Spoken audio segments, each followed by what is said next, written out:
8 மணிக்கு குழந்தைகள் முதல் அவர்கள் வரை ஒட்டுமொத்த கிராமம் இருக்கிற அண்ணன் விஜய், நம்ம அண்ணன் விஜய் அவர்களை தவிர வேற யாருக்குமே கிடையாது இந்த செல்வாக்கு. வர்றப்ப பார்த்தா ஒரு கல்குவாரி இருக்கு, திருட்டுத்தனமா நடத்துற கல்குவாரி.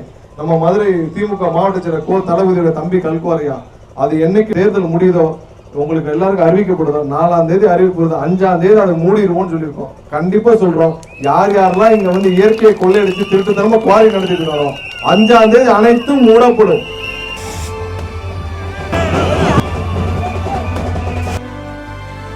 இந்த ஒரு வாரமா வந்து பகுதியெல்லாம் சுத்தி வந்துட்டு இருக்கேன். எல்லா இடத்துலயும் பாக்குற முதல் பிரச்சனை அடிப்படை வசதி எதுவுமே கிடையாது. ரோடுகள் கிடையாது, சாலைகள் கிடையாது, குடிநீர் பிரச்சனை எல்லா இடத்துலயும் இருக்கு. இவ்வளவு வருஷமா பார்த்துட்டு இருக்கோம், இன்னமும் குடிநீர் வசதி கூட செஞ்சு கொடுக்க முடியாத அளவுக்கு இவங்களுக்கு எந்த வேலை இருக்குன்னு தெரியல. இங்க முன்னாடி இருந்த எம்எல்ஏ, இப்ப இருக்கிற எம்எல்ஏ, இங்க இருக்கிற அமைச்சர்கள் எல்லாருக்கும். அடுத்த ஒரு 2 வாரத்துக்கு உங்களுக்கு இந்த திமுகவுடைய வேட்பாளர், அதிமுகவுடைய வேட்பாளர் வருவாங்க. போன தேர்தலுக்கு வந்தாரா ராஜேஷ்? வந்தாரா? வரலையா? அப்பயும் வரலையா? இப்பயும் வரமாட்டாரு போல. அவர் என்ன நினைச்சிட்டு இருக்காரு, எப்பவும் போல வருவாங்க மக்கள், பணத்தை கொடுத்து ஓட்டு வாங்கிட்டு வீட்டுக்கு போயிடலாம், அப்புறம் 5 வருஷம் கழிச்சு இதே மாதிரி 300 ரூபாய் கொடுத்துட்டு வீட்லயே உட்காந்துக்கலாம் நினைக்கிறார் போல.